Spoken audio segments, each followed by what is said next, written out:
Hi there, Mrs. Hedberg again for MNVA Geography, and we are moving right along for topic 3.3, starting our discussion on economics.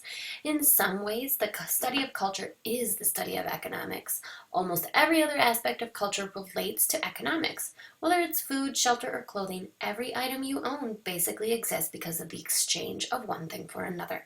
Usually, many people exchange many things in order for one person to get one thing. By studying these exchanges of goods and services, it's possible to understand how people are able to eat, live, wear, and own things. Studying economics also helps us understand why some people have more than others. In this lesson, you'll learn about the different economic systems around the world. You'll also learn about economic development, compare the economic levels of different countries achieve, and evaluate the patterns of trade and inequality around the world. Soon you'll have a much better handle on what economics is all about. This is the world population, a cartogram based on the world population, and this is a cartogram based on the gross domestic product. So you can see our countries that actually have the largest amount of population don't have quite as large of the world's gross domestic product, meaning the world's wealth. We're going to move into 3.3, study 1. And the economic systems. The most basic economic activity is called production. Production is the process of using human labor and man-made devices to turn natural resources into goods and services. In other words, making things. Production enables people to satisfy most of their wants and needs. The flip side of production is consumption, or the use of the goods and services produced.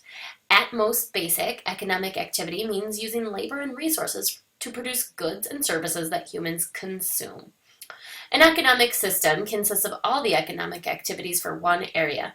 In most cases, economic systems are defined by the country, as defining how the country's economic system works is a major part of state sovereignty. Because the economic system is an important part of every country, it is defined mostly by the government. Page 2. There are a couple different types of economies, and that's what we're going to learn about now. The free market system.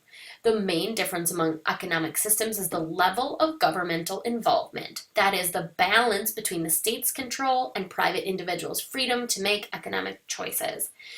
When private individuals freely decide what they will produce, buy, and sell, that's a free market system.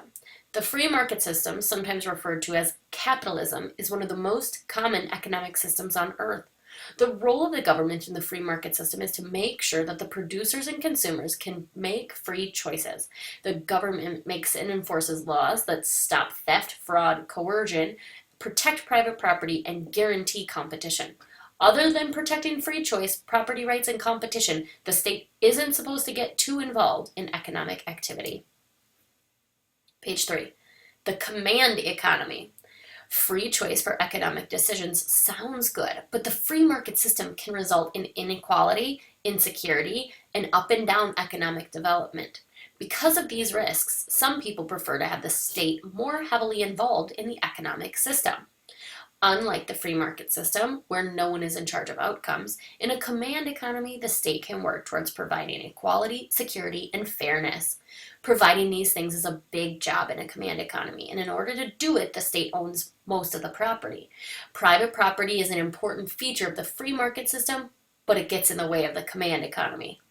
What's also different about a command economy is that the state makes most of the economic decisions. The government tells producers what and how much to produce, sell goods and services, and sets price for consumers, decides where people will work, and sets wages for workers, and also decides who gets what and how much. Page 4. The mixed economy. Both free market and command systems are modern economic systems. Most people participate in one of these systems or in a mixed economy. Mixed economies are the most common form today. In part, this is because governments can tackle big projects, things that are too big for private citizens or corporations to handle. However, in today's modern world, there are still some traditional economic practices. Traditional economy. A traditional economy is based on hunting and gathering, growing food crops, and herding animals. Often people make their own clothing and tools rather than purchasing them from someone else. Production typically doesn't go beyond meeting people's basic needs. Traditional economies often involve bartering rather than exchanging goods and services for money. They also involve a low level of task specialization. In traditional economies, production is based on small shops or run by artisans who produce things themselves and on family farms, using limited or no machinery and raising a variety of crops and animals. The familiar assembly line of factory or the use of a giant tractor to harvest thousands of acres of corn are part of the modern economic system. In a traditional economy, inheritance and family ties are very important, but innovation, technology, and personal mobility are limited. Because of this, traditional economies usually foster a stronger sense of community and provide a higher level of security against unemployment and crime, but they don't encourage economic growth or lead to improvements in the standards of living. Page 5. Take a minute to review here on page 5 the different systems. Culture and economics. This is an audio series, so you'll have to log on to complete that. You can probably see how significantly economics is tied to culture. Many cultural practices involve goods and services, so the desire for particular goods and services is heavily based on a person's nation or culture. A big part of the culture in the United States is the holiday season that runs from Thanksgiving to New Year's. Because of this, consumption of certain things like turkeys, toys, and champagne is heavier during this time of year. Page 7. The cultural impact of economics. Cultural influences economic activity, but economics can also have a big impact on culture. The economic system is a human environment that can't but help affect how people live. Consider the transition from a traditional economy to a command economy. In a traditional economy, social change is slow, and the people tend to closely follow the ways of their parents and grandparents. Traditions are strong, and cultural practices remain consistent throughout the years. In a command economy, the government decides how people work and consume. This is done to bring about security, equality, growth, and fairness, but the decisions the state makes in pursuit of these goals can easily result in disrupting long-established ways of life. Page 8. Westernization.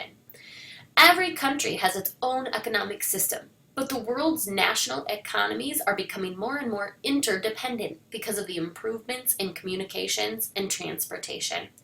The spread of democracies and the free market systems has also contributed to this trend, especially as more and more countries reduce trade barriers and sign free trade agreements with one another. Thanks to the high-tech media and international trade, people throughout the world now have easy access to products, ideas, and lifestyles from almost everywhere on Earth. This exchange of ideas and lifestyles has led to a high level of cultural diffusion. Many of the strongest influences seem to be coming from the United States and Europe. The high standards of living and advanced economic development in these places make their lifestyles very attractive to people in the rest of the world. The spread of cultures is often referred to as Westernization. Is it good or bad? Westernization brings new technologies and products, ideas, and lifestyles to people around the world. Yet not everyone is happy about this. Westernization has generated a lot of resistance from cultural leaders in more traditional countries. Some of them see it as a threat to their cultures and their country's way of life, which is based on less consumption and less of a connection between the economic system and culture. Here's a Starbucks in the Forbidden City in Beijing. Looks a little different than ours.